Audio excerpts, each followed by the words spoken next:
નિર્જીવ વિશે જાણીશું. હું શ્વસન લઈ શકું છું, તેથી હું સજીવ છું. હું શ્વસન લઈ શકતી નથી, તેથી હું નિર્જીવ છું. હું ખોરાક લઈ શકું છું. હું ખોરાક લઈ શકું છું, તેથી હું સજીવ છું. હું ખોરાક લઈ શકતી નથી. હું ખોરાક લઈ શકતી નથી, તેથી હું નિર્જીવ છું. હું હલન ચલન પ્રચલન કરી શકું છું.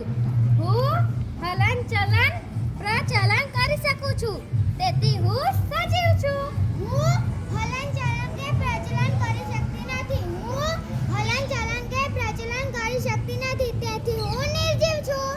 હું મારા જેવો બીજો સજીવ સજીવ ઉત્પન્ન કરી શકું છું, તેથી હું સજીવ છું. હું મારા જેવો બીજો સજીવ ઉત્પન્ન કરી શકતી નથી. હું મારા જેવો બીજો સજીવ ઉત્પન્ન કરી શકતી નથી, તેથી હું નિર્જીવ છું. હું વૃદ્ધિ અને વિકાસ પામું છું. હું વૃદ્ધિ અને વિકાસ પામું છું, તેથી હું સજીવ છું.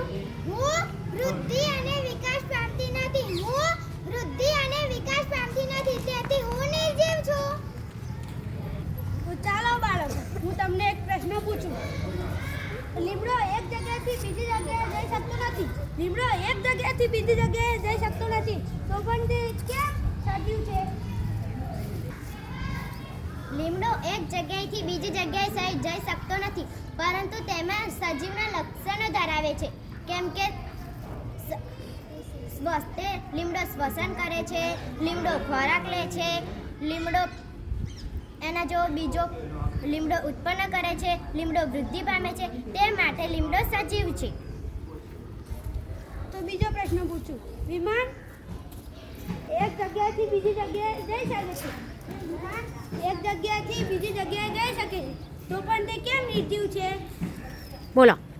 વિમાન એક જગ્યાએથી બીજી જગ્યાએ જઈ શકે છે, પણ તે નિર્જીવ છે, એટલે કે વિમાનમાં નિર્જીવના લક્ષણો ધરાવે છે.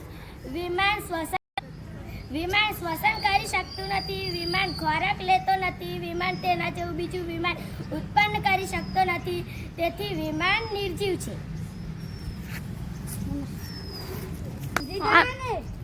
નિર્જીવ અને સજીવ વિશે સમજી ગયા ને?